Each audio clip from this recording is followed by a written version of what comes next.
अशोक गहलोत को आप सुन रहे थे। इलेक्शन कमीशन पर तमाम गंभीर सवाल वो खड़े कर रहे हैं। देखिए, एक तरफ राजस्थान में कांग्रेस पार्टी पहले नंबर पर बनी हुई है, तो वहीं बिहार में अभी भी उतनी सीटें मिलती हुई नजर नहीं आ रही हैं। लेकिन अगर हम अंता सीट की बात करें तो यहां पर प्रमोद जैन भैया लगातार बढ़त बनाते हुए नजर आ रही हैं, और वहीं नरेश मीणा दूसरे नंबर पर हैं, और तीसरे नंबर पर बीजेपी प्रत्याशी मोरपाल सुमन है। सुशांत जानकारी दे रहे थे, इस पूरे सीट के समीकरण को भी समझा रहे थे, और अब तक के जो आंकड़े आए हैं एक बार अपडेट के साथ में चाहूंगी। सुशांत, अपनी बात पूरी रखिए।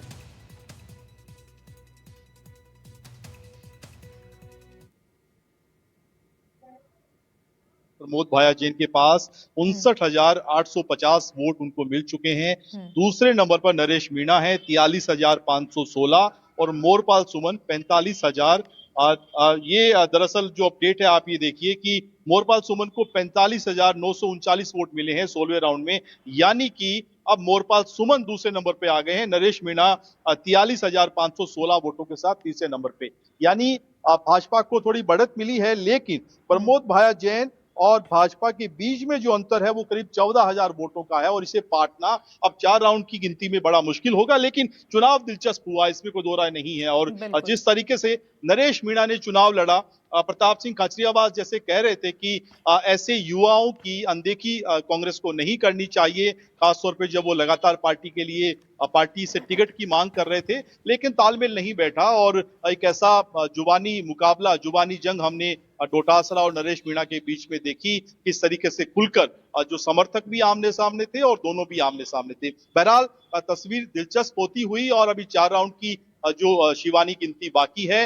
लेकिन पूरा चुनाव जो कहें कांग्रेस के लिए प्रतिष्ठा की लड़ाई था, भाजपा के लिए जो 2 साल का कार्यकाल पूरा हो रहा है उस पर अगर जनता की मोहर के रूप में देखा जाए। हालांकि इस सरकार की शुरुआत जो हुई वो आप करणपुर का उपचुनाव जो है उसमें हार के साथ हुई थी, लेकिन उसके बाद उपचुनाव में भारतीय जनता पार्टी ने बहुत बेहतर प्रदर्शन किया था, और उसकी पूरी कमान एक तरीके से जो सीएम और मदन राठौड़ के पास थी। और कैसे माइक्रो मैनेजमेंट की बात उस वक्त कही गई थी, जो इस इलेक्शन में नहीं दिखा, क्योंकि यहाँ पर कहा यह जा रहा था कि चुनाव की कमान यहाँ पार्टी दफ्तर में नहीं है, पूरी चुनाव की कमान वसुंधरा राजे के पास है। हालांकि जोगाराम पटेल जैसे नेताओं ने जाकर मोर्चा संभाला, लेकिन उनके पास जो करने के लिए काम था उतना लिमिटेड टास्क था। किरोड़ीलाल लेकिन इससे हार के बाद अगर ये चुनाव जो अभी तक स्थिति है वो परिणाम में तब्दील होते हैं, तो भाजपा के भीतर जो है कई तरह के नए बयान हमें देखने को मिलेंगे, और एक नया मंथन भी निश्चित रूप से इस पर करना होगा।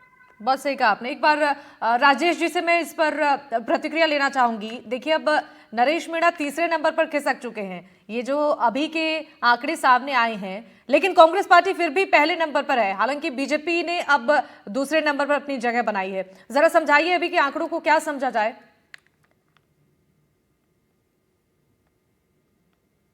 हाँ बिल्कुल शिवानी, देखिए जैसे जैसे मतगणना का काम पूरा हो रहा है, अभी 16 राउंड लगभग पूरे हो गए हैं, और एक बहुत बड़ा मार्जिन तकरीबन 14 से 15,000 वोटों का है। हाँ। तो अगले अगर 3 या 4 राउंड को हम देखें, और तो हर एक राउंड के अंदर 2,500 से 3,000 अगर वोट होते हैं, तो भी भाजपा जो उस लीड को है ना पार्टने में जो है, अगर 100% वोट भी ले लें तब भी वो 15,000 का जो 14-15,000 का जो गैप है उसको पूरा नहीं कर पाया। तो इसका मतलब स्पष्ट तौर पर ये सामने दिख रहा है कि लगभग प्रमोद जैन भैया की यहाँ से जीत सुनिश्चित है, और उन्होंने जो है वहां पर विजय का जश्न मनाना शुरू कर दिया है। तो ये सारे जो समीकरण है वो स्पष्ट तौर पर मैंने आपको पहले भी कहा था, और जेमिनी साहब ने भी कहा कि चुनाव की तैयारी क्या है, चुनाव की स्ट्रेटेजी क्या है, और चुनाव को लेकर आपने क्या कुछ वहां पर प्लान किया है। ये सब कुछ जो है प्रमोद जैन भैया का भाजपा से कहीं ज्यादा आगे रहा। दूसरा, जिस तरह के हाड़ोती के अंदर सियासी समीकरण बने हुए हैं लंबे समय से, और नरेश मीणा हो, चाहे हनुमान बेनीवाल हो, चाहे संजय सिंह हो, चाहे राजेंद्र गौड़ा हो, इन्होंने जो भाजपा और कांग्रेस के गठबंधन को लेकर पूरे चुनाव के अंदर बहुत आक्रामक तरीके से जो है चुनाव प्रचार किया। हर बार उन्होंने लोकसभा अध्यक्ष ओम बिरला हो, चाहे कांग्रेस के वरिष्ठ नेता शांति धारीवाल हो, छबड़ा से विधायक प्रताप सिंह सिंघवी हो, हीरालाल नागर उनसे जुड़े समर्थक हो, और भाजपा से की लॉबी का सपोर्ट करना प्रमोद जैन भाई की तरफ रहा हो, उसको पूरी ताकत के साथ उन्होंने चुनाव प्रचार के दौरान पेश करने की कोशिश की, और ये बताने की कोशिश की कि ये लोग सब आपस में मिले हुए हैं, चोर चोर मोसेरे भाई है, ये तक नारे उन्होंने लगाए हैं।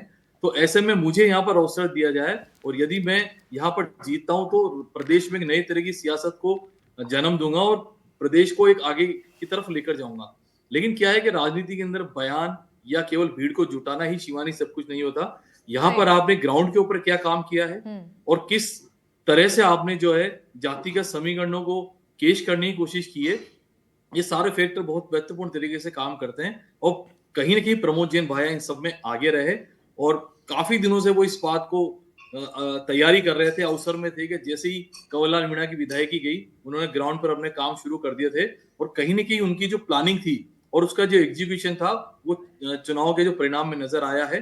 और ये भाजपा के लिए वास्तव में, हालांकि इससे कोई फर्क नहीं पड़ेगा सरकार को, लेकिन कहीं ना कहीं हाड़ोती वसुंधरा राजे वर्सेस जो दूसरे संगठन के लोग हैं और सत्ता के लोग हैं, यानी जो मानकर बैठ रहे थे कहीं जीत से वसुंधरा राजे फिर से पावर मोड में नहीं आ जाए, क्योंकि यदि इस चुनाव को जीतती हैं तो वो पूरी ताकत के साथ अपनी बात को आगे रख सकती थी, आला कमान तक पहुंचा सकती थी।